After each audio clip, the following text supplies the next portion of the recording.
Haribo, Haribo, Bhaja Sri Krishna Chaitanya, Prabhu Nityananda,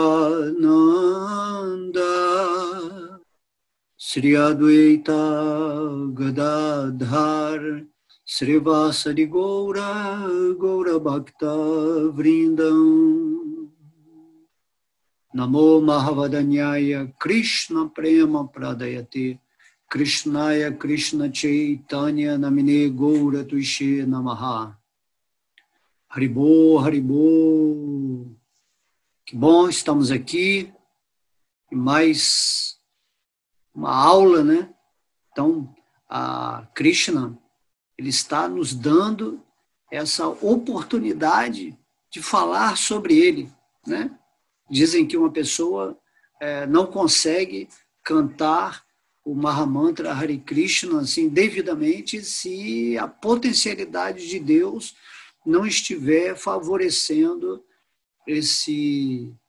essa vibração, né? Não é qualquer um que pode cantar o santo nome com aquele gosto transcendental. Então, na vida da gente, tudo é feito nessa indução, vamos dizer assim, divina, que leva você a ter um contato cada vez mais puro com Deus.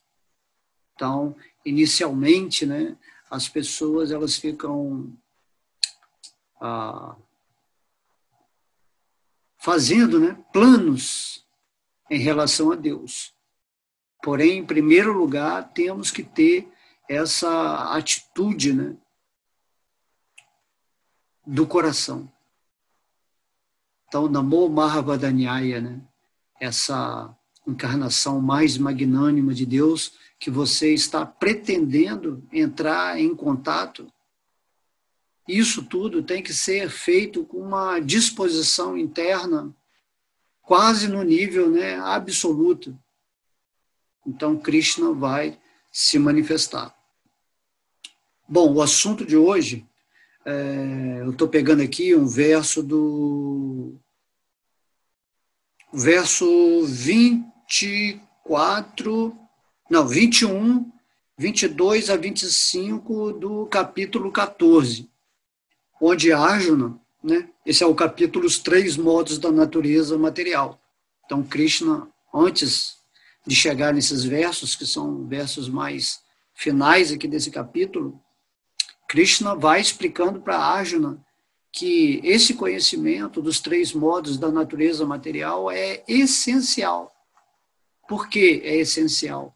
Porque devemos entender que toda a energia material está sendo, né, controlada por aquilo que se chama os modos da natureza material. Esses modos são as forças, como elas atuam na nossa movimentação dentro dessas dimensões, né, vamos dizer assim, material. Tudo, né, originalmente no universo, está sendo regido pela trindade Brahma, né, Vishnu e Shiva. Então, o Senhor Brahma, ele controla o modo da paixão, que é esse modo criativo, né, o modo ativo, dinâmico. O universo, né, para as coisas estar acontecendo, para eu estar me mexendo aqui, tem uma energia que faz as coisas irem surgindo, né? Você está pensando, e esse pensamento, para acontecer um pensamento atrás do outro pensamento, tem que ter um modo, né, que está acionando isso, que está impulsionando essa força para que aconteça toda essa história onde você assumiu, né, um personagem material. Isso tudo é muito incrível quando entendemos, né? Então, o Senhor Brahma é o primeiro ser vivo criado que potencializa a força de Deus para criar todo o universo. O Senhor Brahma, ele cria o universo porque ele é uma entidade viva que está em contato com a energia material. Devemos entender que, de acordo com a filosofia védica, o Senhor Vishnu, né, que é a expansão de Krishna, que é o centro desse universo, ele não toca a energia material, certo? A energia material se expande do corpo dele, mas ele não toca essa energia. Krishna, Vishnu, é sempre transcendental a essa energia material. Por isso que uma das partes integrantes dele, que seria o ser mais evoluído desse universo, está assumindo essa posição de orquestrar a criação, certo? Então, tem muitas, né, se uma alma deseja criar um universo, né, você pode ter esse desejo um dia, Krishna vai te dar essa posição do Senhor Brahma. E o Senhor Brahma vai controlar esse modo da natureza chamado paixão, certo? Logo, o Senhor Vishnu, que é um dos elementos da Trindade, ele faz a manutenção. É ele que está gerenciando a energia para criar e a energia para destruir. E essa energia que destrói é a energia do Senhor Shiva. Entende? Então, inicialmente, tem que ter essas três energias primárias. Uma energia está fazendo as coisas nascerem, acontecerem, dinamizarem, e a outra energia, que é a do Senhor Shiva, ela está destruindo, ela está transmutando, ela está transformando, né, essa energia naquilo que se chama, né, nascimento e morte, e aí sempre as formas, né, vão se diferenciando, né, em toda uma estrutura onde o espírito vai experimentando lições nesse mundo para um dia sair daqui, certo? E por trás dessa criação, que é o modo da paixão, e a destruição do Senhor Shiva, que é o modo da ignorância, né, existe o modo da bondade. Então, o modo da bondade é o que cria um ritmo, certo? Entre aquilo que nasce e aquilo que morre, aquilo que aparece, né, ou se manifesta, e aquilo que desaparece ou se torna imanifesto, certo? Porém, o Senhor Vishnu, que é uma expansão do Senhor Krishna, isso nós temos que entender, né, que apesar do Senhor Vishnu ser classificado, né, dentro de uma analogia como um semideus, ele, na verdade, é a suprema personalidade de Deus e não tem nada a ver com esse mundo material. Da mesma forma, esse Senhor Vishnu inicial, que é Garbhodakashayi Vishnu, ele se expande e entra dentro do coração de cada ser vivo. Então, dentro aqui do meu coração, Deus está presente nessa forma de Kshirodakashayi Vishnu, certo? E ele que está mantendo a minha energia. Então, como alma, eu sou igual ao Senhor Brahma. Só que o Senhor Brahma está criando todo o universo.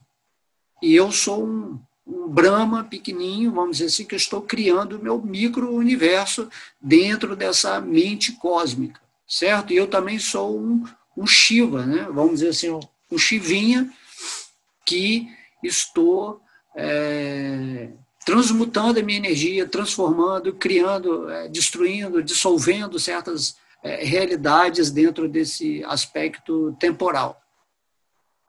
Então, certo? A gente tem que sempre fazer essa analogia. O universo, né, é um corpo, né, a Virati Rupa de Krishna, onde ele está situado como Vishnu, certo? E aí, dentro desse aspecto universal, tem uma parte que cria e uma parte que destrói. Então, você vê que o universo é como o nosso corpo material.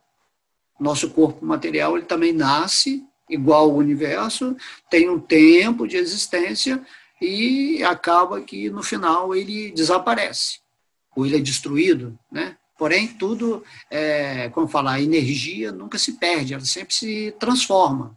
Então, nunca há perda, há um sistema de manutenção por Deus, onde as coisas vão surgindo e vão desaparecendo dentro do controle absoluto de Deus. Vishnu, né? No caso do universo, Garbhodakashayi Vishnu, e o universo é como uma célula, um átomo do corpo gigantesco do Vishnu primário, que é Mahavishnu. E Mahavishnu é uma expansão de Krishna. Então, esse é um conhecimento técnico, porém é assimilável, né? Você entender que Deus, ele gerencia perfeitamente a sua criação, a sua destruição e a sua manutenção. Da mesma forma, nós, como partes integrantes de Krishna, temos o mesmo sistema, só que nós somos um micro-universo. Entende? Então, você, como um Vishnuzinho, né, que tem o seu Shiva, que transmuta energias, e tem o seu Brahma, que está sempre criando. Né? Por isso que fala, quando a gente pensa, a gente cria, pelo nosso poder. E a gente tem que manter a nossa criação com as leis de harmonia universal. Certo? Essa energia que mantém tudo em estabilidade e harmonia é o amor, certo? Então, quando você dedica o seu amor a Deus no seu coração, esse amor, né? Porque, como a gente falou, Deus, ele está regendo todo o universo, e ao mesmo tempo ele está dentro do seu coração, né? Te mantendo aquilo que você quer manter, aquilo que você quer destruir na sua vida, aquilo que você quer criar. Então, positivo, negativo, essas forças opostas são o que constitui esse modelo de existência daquilo que se chama universo material, né, num aspecto macrocósmico ou num aspecto microcósmico. E esse capítulo do Bhagavad Gita, o capítulo 14, Krishna está explicando como que essas forças criativas, destrutivas e de manutenção agem e coexistem, certo? Então, é um conhecimento essencial, partindo do pressuposto que você é um espírito, que você está numa máquina biológica, certo? Que você também tem um corpo sutil e que você tem que trabalhar com essas forças nesse universo para evoluir. Então, Krishna, ele está dando a chave de como nós devemos proceder, né, caminhar nesse mundo aqui de uma forma harmônica, estabelecendo o contato com Deus, né, com a divindade, dentro do nosso coração. Certo? Por isso que se diz, não seja feita a minha vontade, mas a vontade de Deus. Então, Deus, ele está dentro do seu coração, manifestando o mundo perfeito. Certo? Então, como diz o Cristo, né? Sede perfeito como é perfeito o Pai no céu. Então, o céu é o seu coração. Então, você tem que ser assim, né, sábio, adquirindo esse conhecimento do Bhagavad Gita, para caminhar com perfeição, com segurança, com alegria, com bom humor, com boa disposição, determinação, devoção, né? Para estar aqui fazendo o bem para as outras pessoas, né? O bem nesse sentido de que você, estando harmonizado e na luz, você vai ser um centro referencial onde as pessoas realmente vão se aproveitar da sua energia para também evoluir, certo? Nós somos, assim como Deus doa a energia de amor dele, você também, depois que você ascensiona energeticamente, através do controle desses 3 modos da natureza material, naturalmente você passa a ser um doador universal do amor de Deus. Né? Porque você transcendeu essas energias que estariam, né, em tese, te controlando, se você não viver nesse mundo rendido a Deus.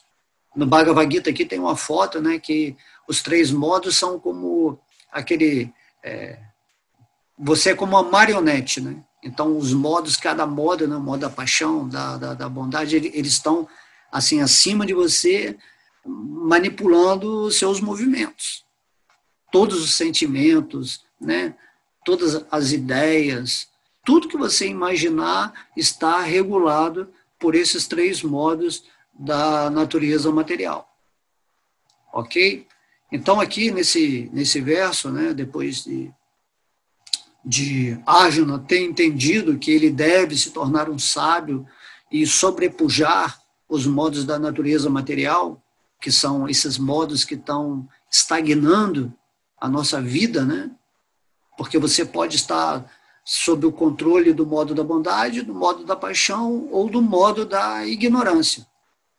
Então, sempre você vai estar sob a tutela, né, vamos dizer assim, forçada de algum modo da natureza.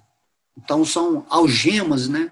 São gunas, né? No Bhagavad Gita, gunas significa laços, algo que está realmente te aprendendo e você tem que saber tirar esse nó.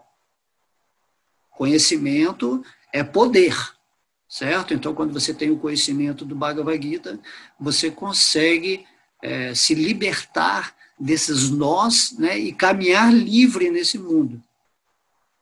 E que forças são essas? Como que elas atuam? Como que você vai se libertar? Como que você sabe que está liberto dessas forças? Exatamente nesse ponto, nesse verso 21, Arjuna vai perguntar para Krishna. Então, vou ler o verso aqui. Ó meu querido Senhor, através de quais sintomas reconhece-se quem é transcendental a estes três modos? Qual é seu comportamento e como ele transcende os modos da natureza?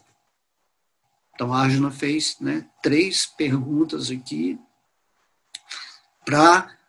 então, Krishna ele não só falou como atuam os modos, o que são esses modos, né, como nos libertamos desse modo, e aqui nessas perguntas, Arjuna está perguntando para Krishna como se comporta uma pessoa que se libertou dos 3 modos da natureza material. Ok? Então, Prabhupada, né, diz, neste verso as perguntas de Arjuna vêm a calhar. Ele quer conhecer os sintomas daquele que já transcendeu os modos materiais. Sua primeira pergunta é sobre os sintomas que caracterizam essa pessoa transcendental. Como se pode compreender que essa pessoa já transcendeu a influência dos modos da natureza material? Depois ele quer saber como tal pessoa vive e quais são suas atividades. São elas reguladas ou desreguladas? Então Arjuna pergunta quais são os meios pelos quais pode-se alcançar a natureza transcendental. Isso é muito importante, a não ser que se conheçam os meios diretos pelos quais alguém possa estar sempre situado na transcendência, não há possibilidade de ele apresentar os sintomas, né, que Krishna vai descrever aqui, né? Logo, todas essas perguntas formuladas por Arjuna são muito importantes, e o Senhor responde a todas elas. Então, nós vamos aqui para o verso onde Krishna vai mostrar como uma pessoa que atingiu, né, a consciência transcendental, ou que se libertou das gunas, né, dos laços, dos nós da natureza material, se comporta.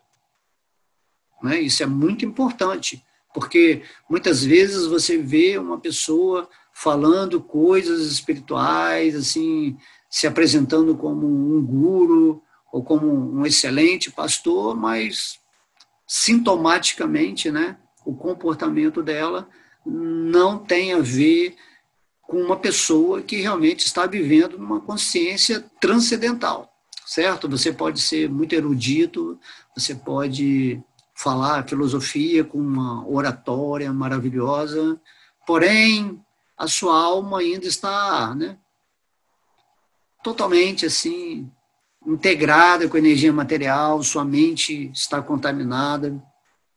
E isso é o que classifica, né, ou caracteriza aquilo que se chama Kali Yuga, essa era que nós estamos vivendo, né? Yuga significa era, e Kali quer dizer ferro, né?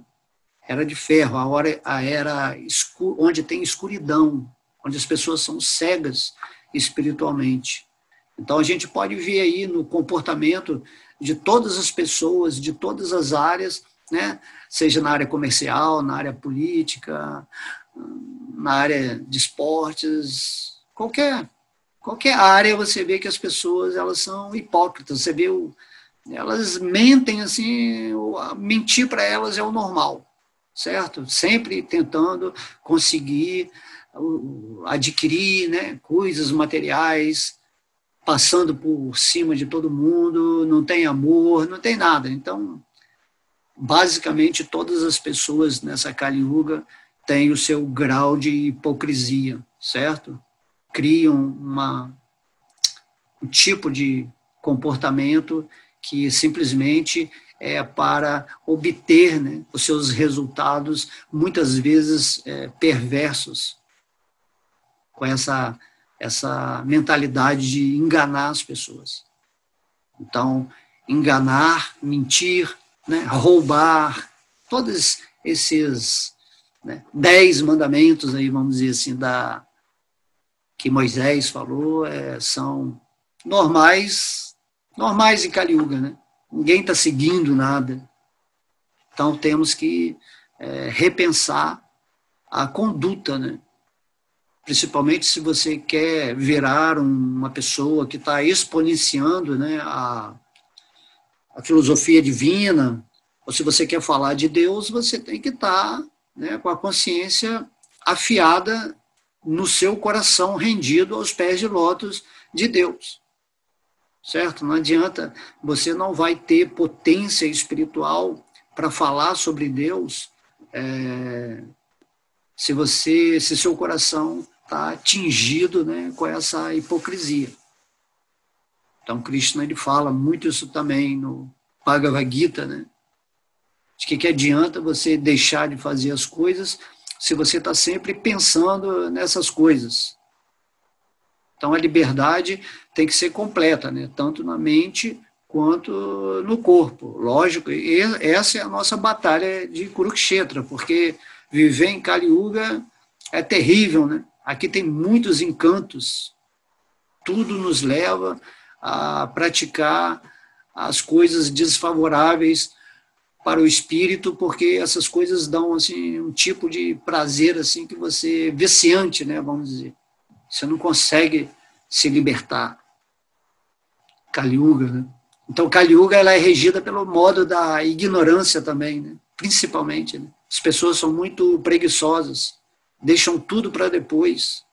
As pessoas só querem dormir, consumir drogas. Pessoas que deixam tudo para, né?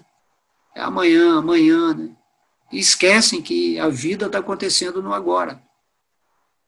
E que o quanto antes, melhor você se render a Deus e sair dessa letargia da Kali Yuga, da era da escuridão. Certo? E também não se deixar ser conduzido por pessoas que, dentro de sua hipocrisia, vão fazer você cair cada vez mais numa escuridão que é igual a dele. Né? Então, um cego conduzindo outro cego, vão os dois cair num grande abismo. Né? É isso que fala o Mestre Cristo. E os lobos, né, que virão vestidos de ovelha.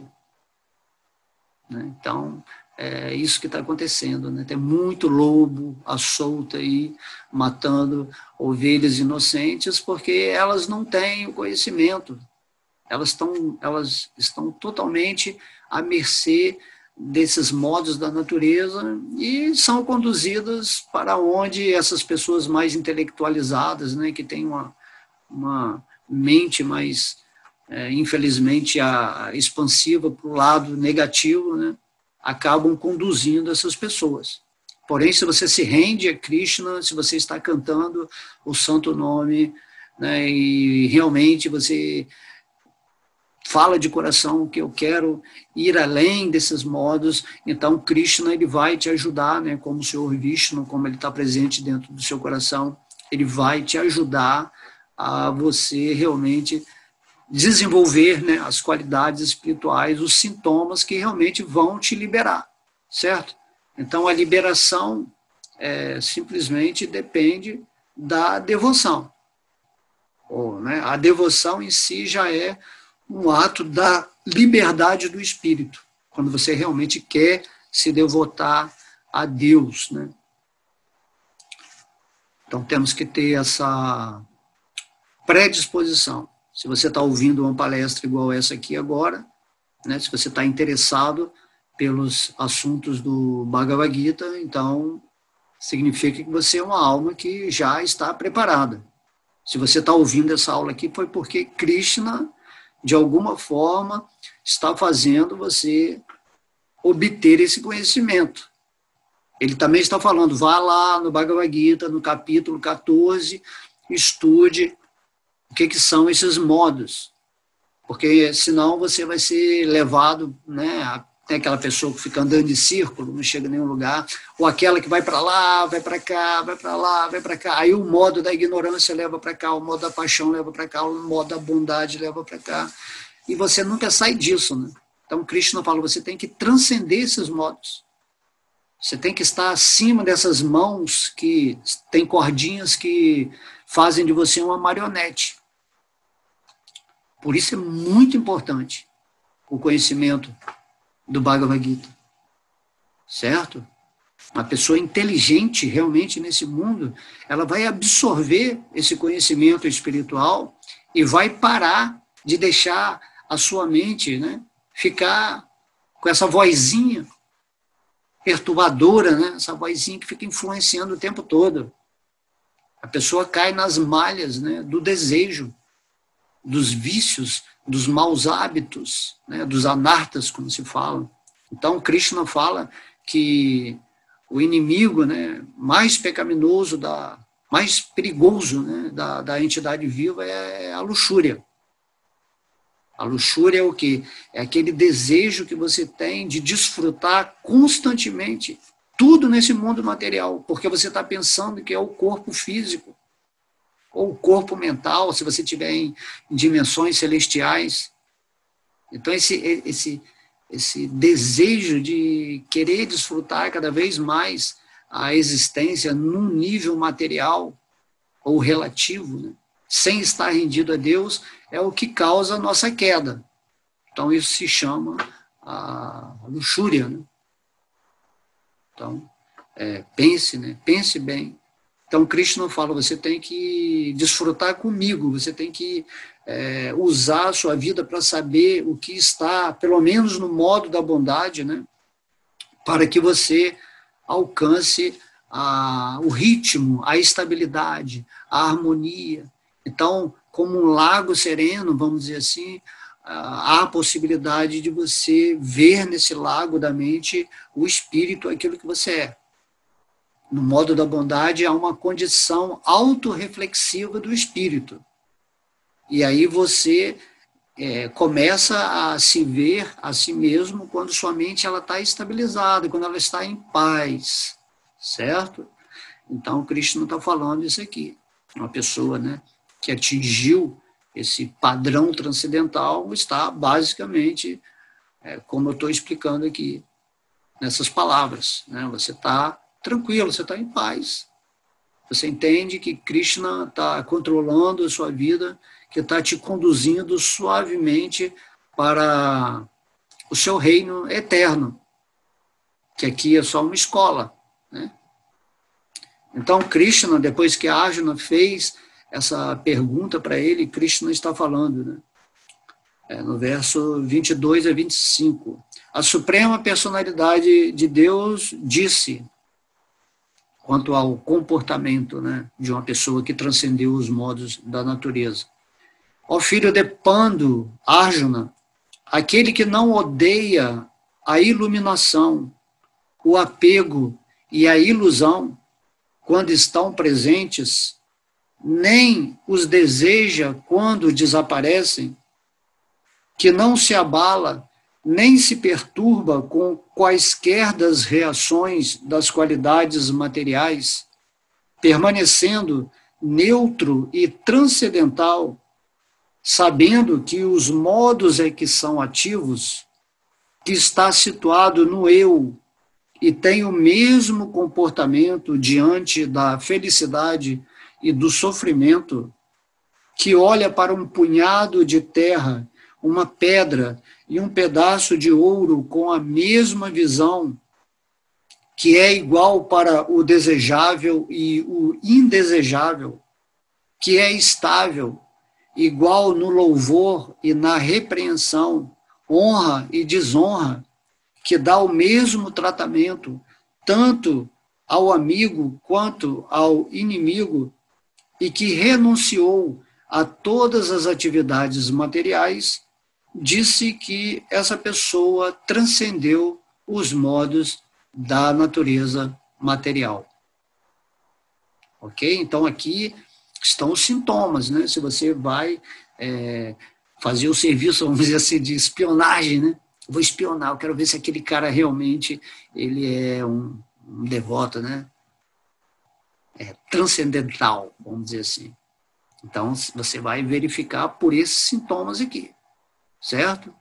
Você pode até usar uma tática, uma técnica para ver se essa pessoa vai ceder, né? Porque se ele está te enganando, ele vai manifestar sintomas que não são de acordo com isso aqui que Krishna está falando. Tá? Então, Krishna, ele, né? Como é que fala? Mata a cobra e mostra o pau. Né? Mostra como você pode tirar, né, a imagem falsa de quem está enganando todo mundo, certo? Então, sintoma. Então, vou começar a falar aqui sobre o primeiro, né? Aquele que não odeia iluminação, o apego e a ilusão quando estão presentes, nem os deseja quando desaparecem. Certo? Então, o que é essa iluminação? A iluminação é o modo do conhecimento, é o modo da bondade, certo? O modo da bondade se caracteriza pelo conhecimento.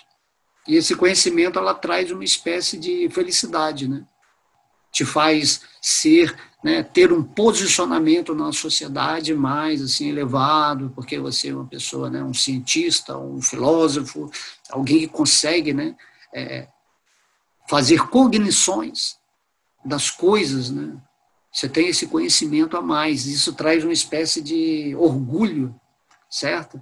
Então, essa é a iluminação que ele está falando aqui, né? Que não odeia essa iluminação quando está presente, nem a deseja quando desaparece. Então, o sábio, ele não quer essa iluminação dada por um conhecimento que está a nível relativo, que é associado ao modo da bondade, certo? Ele simplesmente, né, se afasta disso. Ele não quer ser melhor do que ninguém pelas coisas que ele sabe materialmente. Mas esse tipo de iluminação, de conhecimento, é viciante, né? Porque se você se acha melhor, porque você tem conhecimento, né? Até mesmo do Bhagavad Gita, né? Conhecer o Bhagavad Gita, assim, sem ter realização, é uma espécie de conhecimento do modo da bondade, um modo, né, superior. Então, o sábio, ele não está, assim, se achando mais, porque eu tenho conhecimento do Bhagavad Gita, ou que eu tenho um conhecimento científico, ou que eu tenho um conhecimento de professorado em alguma área, entende? Ele não está ligado com o conhecimento em si. Ele não deixa o intelecto dele, né, fazer com que ele fique orgulhoso, né? Então, o devoto, ele é mais humilde. Ele pode ser a pessoa que sabe mais que todo mundo, mas ele tem humildade. Ele entende, ele sabe o que realmente é necessário conhecer nessa existência para realmente alcançar o resultado mais favorável para a forma humana de vida. Então, não odeia a iluminação, o apego, né? O apego vem do modo da paixão. O modo da paixão, como a gente sempre fala, é o modo que você está se movimentando, é o modo ativo. Então, a mente, para coexistir nesse mundo material, ela tem que estar sempre apegada a alguma coisa.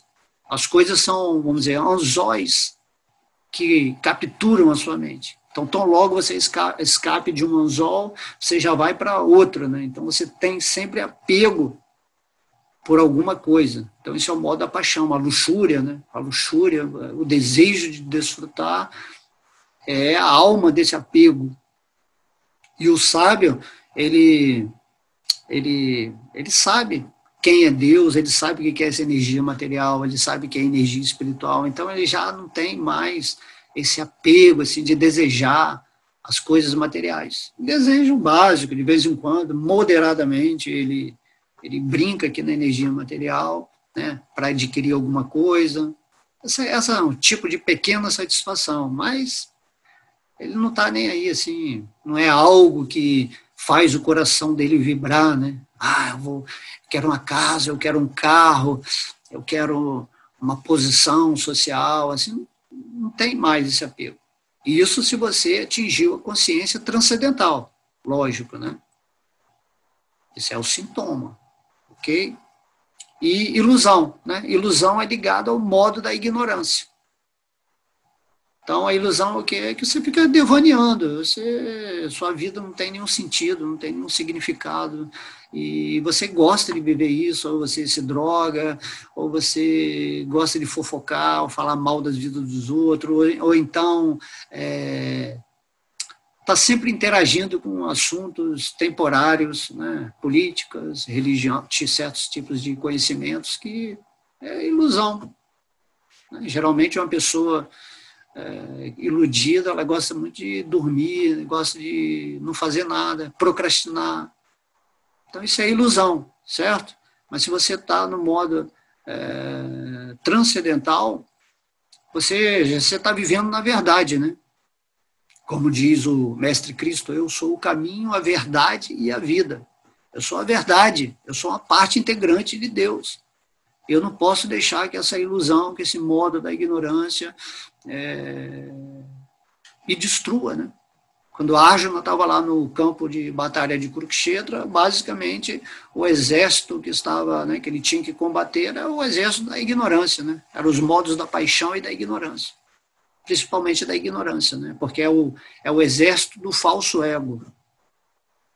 E aí nós temos que ficar atentos a isso. Temos que transcender o nosso falso ego, que é o centro, né, ilusório, que fica brincando com essas forças e nunca sai dessa prisão energética, desses laços que alimentam, né, a nossa vida material aqui, certo? Então, Chaitanya Mahaprabhu fala, se você canta o Mahamantra Hare Krishna, você vai limpando a sua mente. Esses modos materiais vão se dissolvendo. Porém, você tem que cantar com a devoção, um desejo, né? Como a gente sempre fala aqui. Tem que estar sempre com essa vontade de coração, porque quem vai tirar a ilusão da sua vida é Deus que está dentro do seu coração. Deus está sempre pronto para te dar a misericórdia, a graça que vai te libertar dos modos da natureza material. Porém, você tem que ir com um sentimento puro, certo?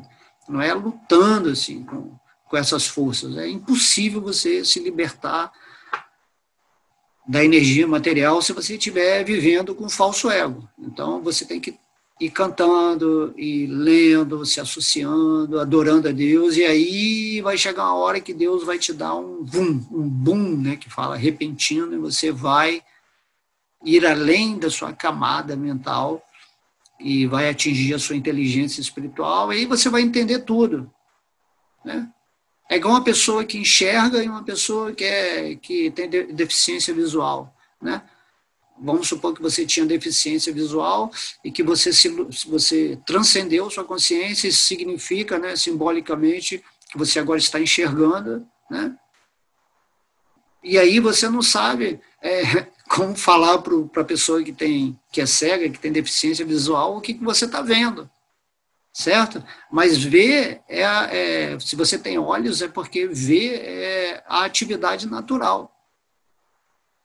Então, viver na ilusão é anormal, certo? A visão correta é você viver meditando em Deus, meditando nesse sentimento transcendental, onde sua consciência está associada à consciência suprema, onde você é uma parte integrante, né, interagindo com aquele que é o todo, do qual você existe como parte, e aí você enxerga o outro irmãozinho lá, esteja ele no lado bom, no lado ruim, vamos dizer assim, do antagonismo, né, energético material, você vê todo mundo como uma partícula de Deus, né?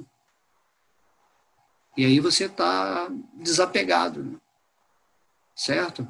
Então, o sábio ele não odeia a iluminação, o apego e a ilusão, e também não deseja, né? Não deseja, não quero ter muito conhecimento, eu quero ter amor por Deus. É isso, essa é a verdadeira sabedoria, né? Quando você deseja estar conectado com Deus sempre. Porque todo esse conhecimento material aqui, isso aqui vai acabar, isso aqui é uma loucura da mente. Então você tem que ter conhecimento divino. E esse conhecimento ele vai aflorar no seu coração na medida que você vai se rendendo a Deus. Então Krishna fala, eu me revelo na proporção em que você se rende a mim, aos meus pés de lótus. E aí todo esse conhecimento do mundo espiritual, do mundo original, do mundo onde os seus olhos estão enxergando mais potencialmente, vão se manifestar para você e você vai ser um espírito completamente livre, né? É como se você se movimentasse numa terra de cegos, né? Não é que você é melhor que um cego, mas você tem um instrumento, que é a sua visão, que enxerga as coisas à sua volta como elas realmente são, né? Você não precisa usar o tato, né? Mesmo que um cego talvez tenha um tato melhor que o seu. Mas você pode enxergar, né? Para que você vai ficar tateando na escuridão? Certo? Então as pessoas que estão aí enganando o mundo são bons em tatear.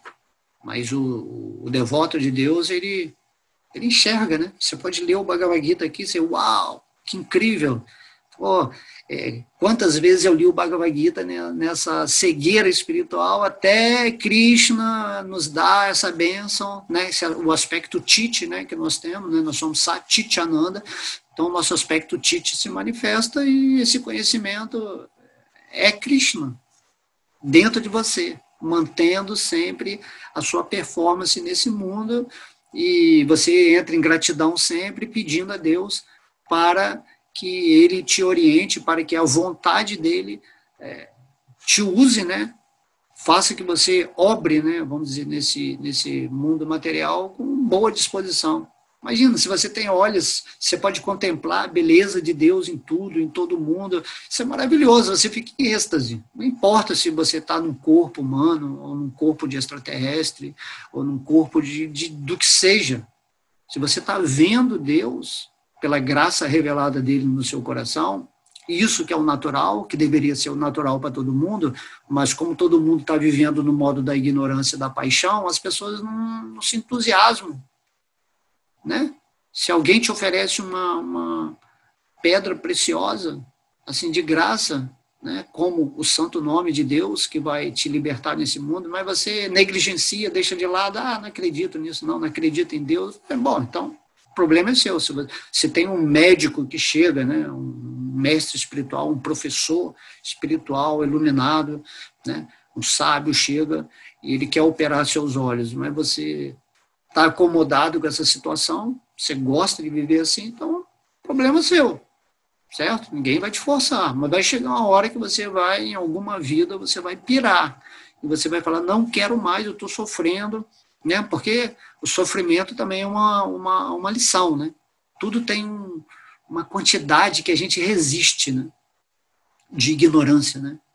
Chega uma hora, é igual o cara vai tomando um tipo de droga e ele vai caindo e chega no momento que ele não quero mais, eu estou no abismo, não dá para cair, eu quero sair daqui, por favor, ele nem consegue sair. Então vem uma mão, né, alguém que vai ajudar essa pessoa, aí tem um centro de reabilitação, e aí a pessoa vai né, gerenciando melhor a vida dele até que ele sai daquilo e aí ele consegue enxergar, nossa, como minha vida era miserável.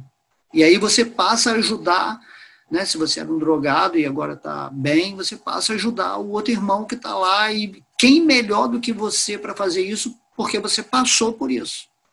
Assim também, quem se ilumina é um serviço de gratidão ajudar aquele que está na cegueira. Mas o sábio, né, ele não está apegado a esse conhecimento que ele está ensinando. Ele está passando o quê? O amor dele. certo?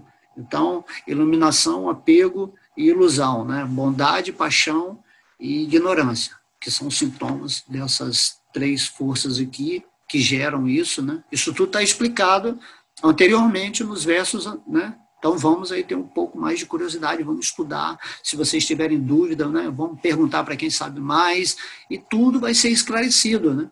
Krishna sempre vai colocar alguém na sua vida para te mostrar como se resolve as coisas que você não está entendendo, se você tiver na boa disposição interna, ok? Então vamos adiantar aqui. Ele fala também que não se abala, nem se perturba com qualquer das reações das qualidades materiais. Então, seja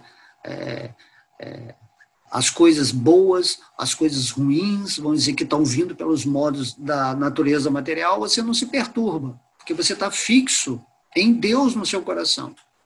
Então, você nunca está julgando, criticando, qualificando, isso é bom, isso é ruim, disso eu gosto, disso eu não gosto. Não é assim, você já não se abala mais. Essa é uma característica importante, né? Geralmente a pessoa chega, Bacta Alemão, você faz uma boa pregação, você é um cara bacana, aí chega outro, Bacta Alemão, você é horrível, sua pregação, sua linguagem aí não serve para ninguém, nossa, que você é muito falso, tal, né? Aí a pessoa, se ela não está transcendentalmente situada, isso aí é o falso ego, ela vai se sentir afetada, tanto pelo elogio quanto pela crítica. Então o sábio, né, Krishna fala aqui, ele não se abala, ele nem se perturba por qualquer das reações das qualidades materiais, que está dentro desse contexto, né? Do apego, da ilusão ou da iluminação, né, de tudo aquilo que é dentro do reino das dualidades. Porque se você transcendeu as dualidades, bom, mal, certo, errado, isso aí já não faz mais sentido. Está dentro do contexto das pessoas que estão evoluindo e ainda presas nessa energia. Ok?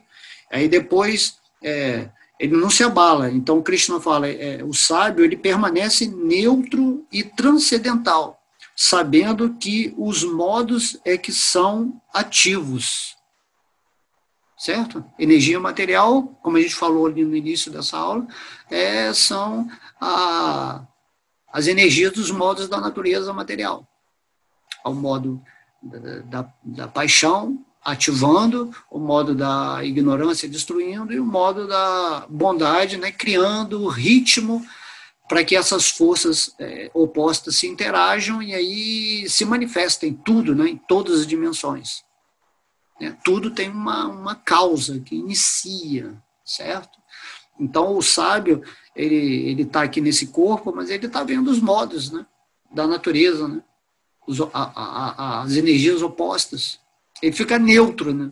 A neutralidade é uma função do sábio, da pessoa que transcendeu. Ele já não está mais lutando por uma causa positiva ou tentando destruir uma causa negativa. Aí ninguém fala, isso é bom, isso é ruim, você tem que fazer isso. Ele fica neutro.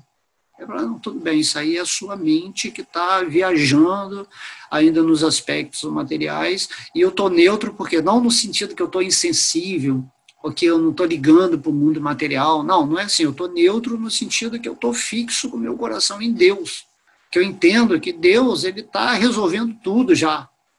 Né? A minha parcialidade em qualquer coisa, ou falta de neutralidade, é que faz eu ficar cada vez mais preso nesse mundo. Então, quando você transcende, você sai você se liberta disso que está algemando você, que são essas forças opostas, né? Essa dualidade. Porque esse mundo material, ele é mente, né? Tudo é mente, né? Isso está... Hermes Trismegisto já falava isso, né? O senhor Buda também. Tudo é mente, tudo é criado pela mente, tudo é manipulado pela mente. E se você transcende a sua mente, você consegue observar a sua mente, assim como num espelho, né? Ou num lago sereno. Você observa tudo como está realmente acontecendo.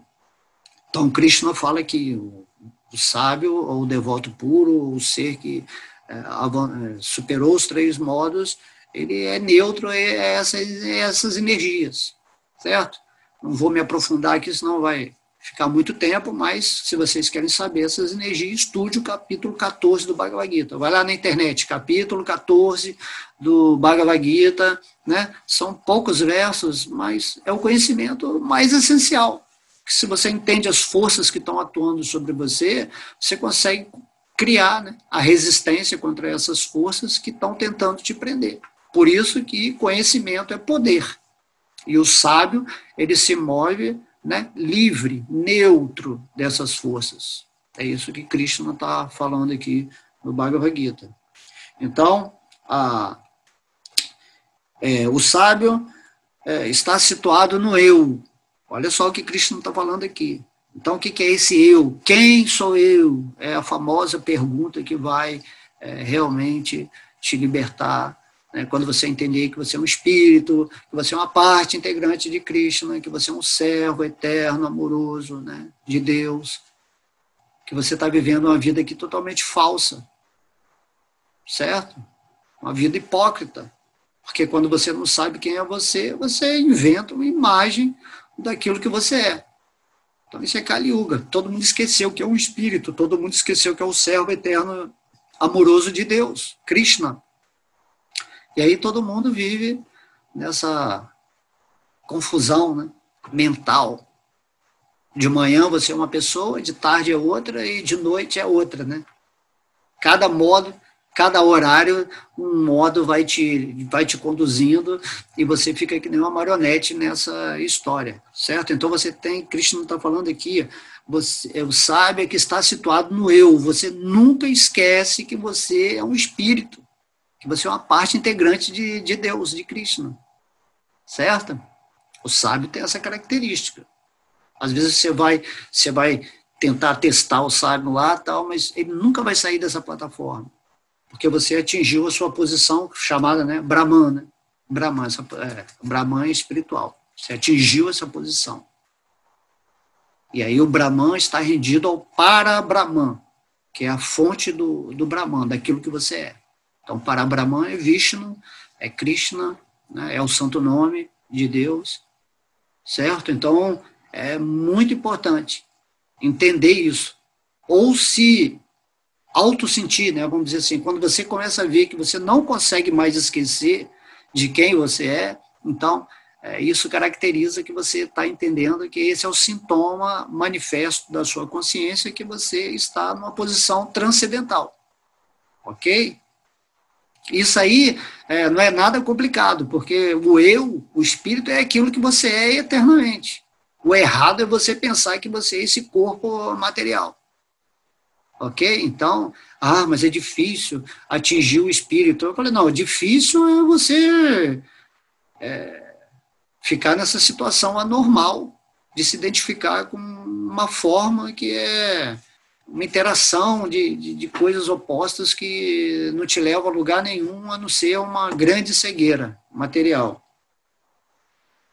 Então, aí Krishna fala, o sábio, ele tem o mesmo comportamento diante da felicidade e do sofrimento.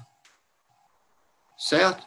Então, se está acontecendo coisas felizes na vida dele, ele tá bom, ele fica grato, né? Se está acontecendo sofrimento, ele tá bom também, estou grato, né?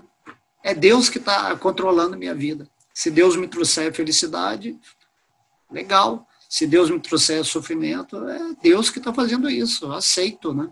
Aceitação, né? Não tem ponopono, né? Você tem que aceito, sou grato, agradeço, sei lá, tem os 4 dizeres, né? Então, você está sempre grato. O sábio, ele não está desejando ser feliz no mundo material, nem está fugindo da dor, do sofrimento, da tristeza. Certo? Ele está além disso.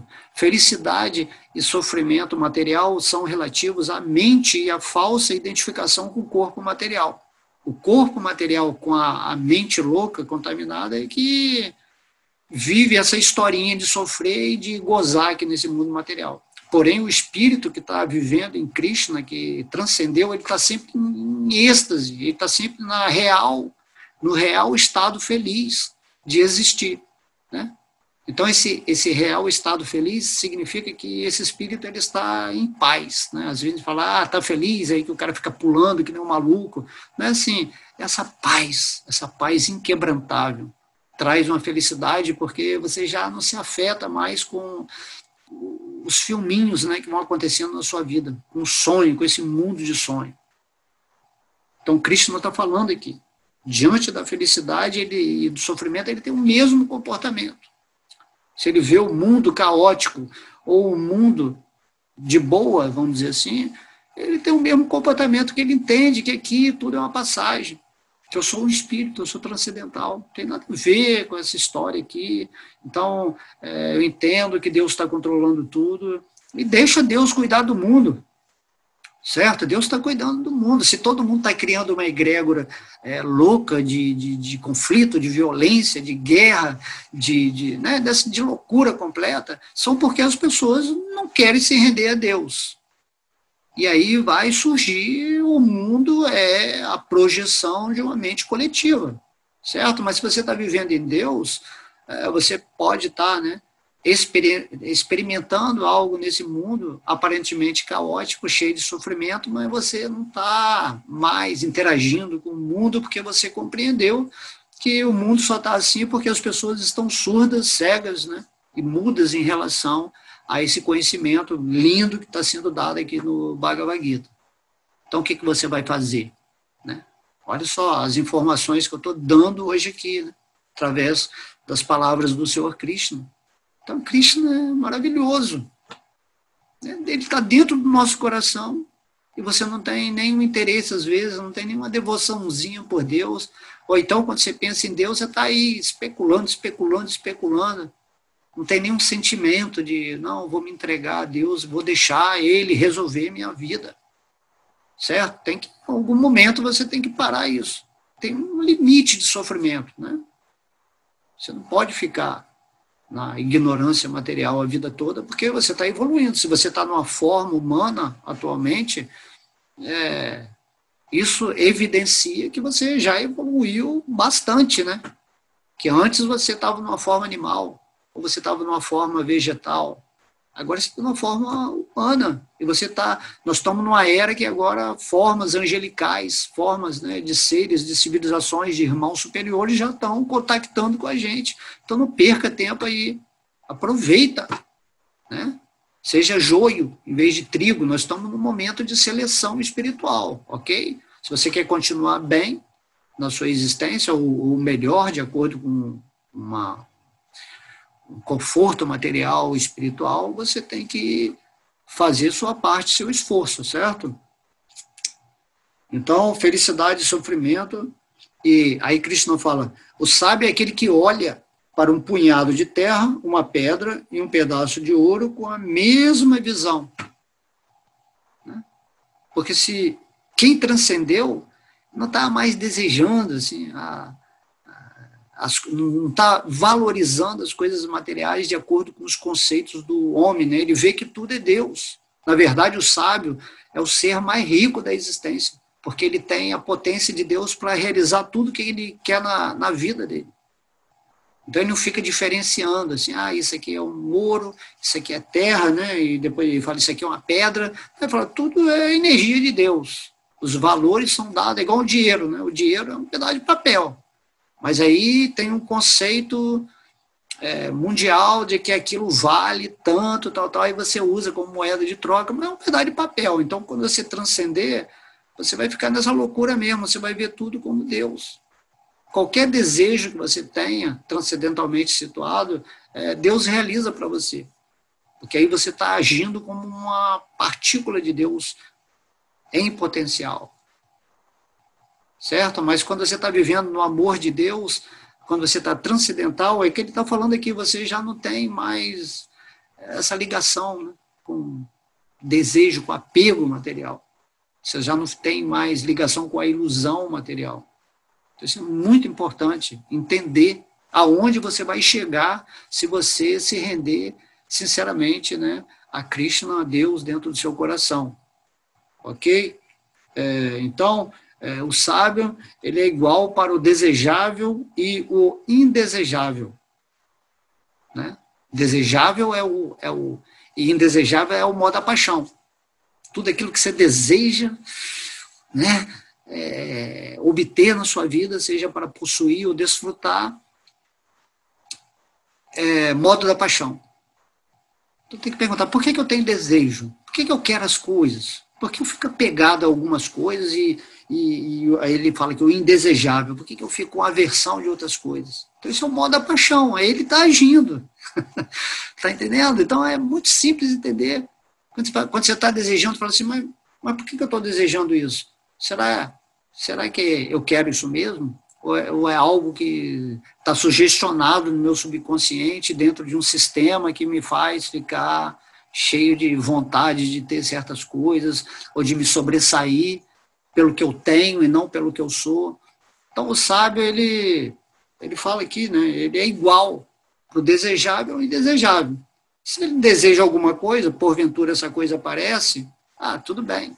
Se algo que ele não deseja também apareça, né, porque quando você dá um desejo a uma coisa, você também está atraindo essa coisa, certo? Então, se uma coisa que ele não deseja acontece, né, como, por exemplo, um sábio, um devoto puro de Deus, ele não deseja que a humanidade seja não espiritualizada, não rendida a Deus. Mas essa coisa aparece. E aí ele, tudo bem, ele é igual. Não está se prendendo a conceitos, preconceitos, certo? Que é estável, né? O sábio, ele é sempre estável. Ele está sempre fixo nos pés de lótus de Deus. Isso que é estabilidade. O humor também, ele nunca... você pode provocá-lo, você pode xingá-lo, você pode elogiá-lo, você pode, né, desafiá-lo. Ele está sempre estável, ele sempre vai entender que tudo aquilo que está sugestionando à sua volta é o meio, né, de maia da ilusão tentar te desviar dessa consciência de Deus. Mas se você está transcendental já, se você já transcendeu os modos, isso já não te perturba mais, certo? O sábio é igual no louvor ou na repreensão, aquilo que eu falei para você, né? No louvor, no elogio ou na crítica, no louvor, na repreensão, na honra e na desonra. Tem gente que fala, não, é minha honra, eu tenho que honrar isso, né? Ou então você é um cara que foi desonrado, vamos dizer até mesmo por pessoas, você é um mestre espiritual, foi desonrado por um sistema que não quer que aquela pessoa apareça, ou que ela fale certas coisas. Aí, essa pessoa não... Eu lembro de uma história de Prabhupada que deram um jornal para ele, né, onde estavam falando mal de Krishna, assim, falando, o cara mais um farsante, Krishna, tal, né, que Prabhupada estava pregando.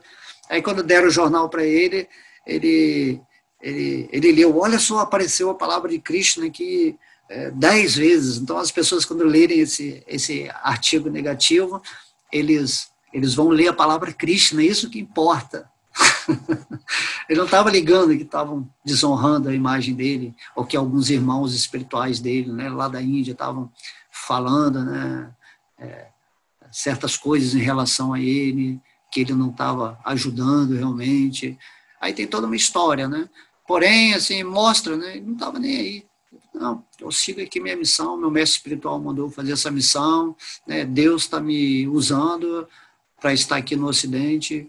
Então, dessa maneira, é um sábio, né? Ele transcendeu já. Nós não podemos entender o que é um devoto puro, porque nós não temos as qualidades de um devoto puro. Porém, quando transcendermos, né, ou podemos ver os sintomas, certo? Porque ninguém consegue manter uma enganação por muito tempo, certo? Você pode estar ali controlando na sua mente para não deixar ninguém perceber que você é um farsante, certo? Mas sempre vai ter uma hora ou alguma situação que Deus, né, Deus está no seu coração e ele é o pior dos trapaceiros, é Deus. Ele vai fazer um arranjo que você vai cair. Vai chegar uma hora que você não vai sustentar a sua falsidade ou a sua hipocrisia. Ok? Então, honra e desonra. E ele dá o mesmo tratamento a um amigo quanto ao inimigo. Certo? Porque para o devoto, para o sábio, amigo e inimigo, isso aí é coisa da mente. A pessoa que eu considero que é amigo é aquela que me satisfaz. E satisfaz os meus interesses, né? Então, aquela pessoa é minha amiga porque ela faz tudo comigo, ela, né, sai comigo, ela gosta de mim, ela me elogia, então compartilho as coisas com ela. Está na mesma religião, no mesmo partido político, então é meu amigo. Né? Mas não é amigo, é porque você que criou isso. E o inimigo é o contrário. Aquela pessoa que fala mal de você, que aí você fica chateado, e não quer saber daquela pessoa, se aquela pessoa for na festa eu não vou, e, né? Também dentro de religião, dentro do partido político, tudo é uma criação da mente. O sábio, ele olha para o chamado amigo e inimigo, ele olha que é uma parte espiritual de Krishna, assim como ele também é. Então ele não é amigo de ninguém, nem é inimigo de ninguém. E nem ninguém é amigo e inimigo dele, porque ele vê tudo como espiritual, porque a mente dele transcendeu. Certo? Então é igual Krishna, né? Krishna é o amigo supremo. Né? E Krishna também pode ser o inimigo supremo. Temos que ter cuidado nisso, né? Por isso que ele vem aqui, ele arranca a cabeça dos demônios. Mas nós somos eternos e Krishna ama sempre a gente, mas de vez em quando ele dá uns bons corretivos, né? Principalmente esse aqui, ó, aqui, ó, o Balarama, né? Balarama é a força espiritual de Krishna. Balarama é a origem do mestre espiritual. Ele está sempre ali, ó, zelando por Krishna, né? Porque é bala quer dizer força, potência, né? Poder. Então, Balarama, né? O prazer da potência espiritual de Krishna é Balarama. Né? Balarama expande todos os Vishnus que estão controlando todos os universos. Né? Balarama é a Anantadeva, que é a serpente que está onde Krishna está deitado aqui nesse mundo material. Então tem toda uma mística interessante, né? Quando você quer conhecer Krishna, o amigo supremo, e o inimigo supremo também. Tá? Krishna não é parcial com ninguém. Se você quer trocar amor com Deus, você vai trocar amor com Deus. Se você não pode ficar, né, paparicando Krishna de uma forma... não, Krishna quer seu amor. Ame a Deus. Né? Ame. Coloque sua devoção. Bhakti Yoga. E aí Deus, o normal é isso, é você estar se relacionando com Deus. Esteja você aqui nesse mundo trevoso, de Kali Yuga, de ilusão, ou esteja você no mundo espiritual, ou esteja você com a mente transcendental nesse mundo material ou em qualquer lugar. Se você entende que Krishna, né, está dentro do seu coração e que tudo é energia de Deus, né, então não tem essa coisa de amigo e inimigo. Né? Na verdade, você vai se tornar um amigo real das pessoas, porque você vai querer dar o conhecimento de Deus para as pessoas. E isso é o verdadeiro amigo. O seu interesse é fazer com que a pessoa se liberte da energia material, que ela purifique a sua energia mental. Certo? Então, esse é o verdadeiro sintoma de amizade. Por isso que Krishna é o amigo supremo, porque ele vem sempre aqui no universo, ele envia seus devotos, ele vem como suas encarnações, expansões, e fala o Bhagavad Gita. Fala o Bhagavad Gita, também dá exemplo, né? Ele cria passatempos, onde ele se manifesta para nós vermos ali, ó, pô, é por aqui. Essa aqui que é a vida natural, que é a vida original, que é a vida certa. Então vamos, terminando, e que renunciou a todas as atividades materiais. Todas as atividades. Né? O sábio, né, o devoto puro, é um sinônimo de renunciado. Certo? Renunciado não significa que você abandona o mundo, mas você renunciou à atividade material no sentido dessa interatividade com os modos da natureza. Você já não está usando mais as atividades materiais para os interesses do seu falso ego. da sua falsa identificação com essa forma material. Então, renunciar às atividades materiais significa que você usa a sua vida, né, as coisas que, porventura, Krishna tenha te dado, sua casa, seu computador, né, esse corpo material, por isso que eu estou falando agora de Krishna, né, os ouvidos, tudo assim, à sua volta, você dá um jeito de usar para favorecer os seus irmãos, né, desse mundo e satisfazer a Deus. Então, Deus, ele fala no Bhagavad Gita que é muito querido, né, para eles, os devotos, as pessoas mais queridas para eles são aquelas que estão repetindo a mensagem dele nesse mundo material e que estão vivendo em devoção, principalmente, né, cantando, ou seguindo o processo dado por ele há 500 anos atrás, quando ele veio como Chaitanya Mahaprabhu. Mas também todo mundo que está ligado a Deus, que realmente tem uma espécie, né, de transcendência dentro do seu grau de entrega a Deus. Então, Krishna, ele fica muito satisfeito quando ele vê que você, né, o eu, o espírito, realmente aceitou a sua situação espiritual e renunciou à atividade material que está ligada ao falso ego, que simplesmente está te fazendo ser uma marionete nesse mundo onde você está vivendo que nem um bobo, né? Você não sabe para onde você vai, fazendo planos, né? Eu estou fazendo tantos planos, o futuro, né? Que futuro é esse, né? O futuro é agora.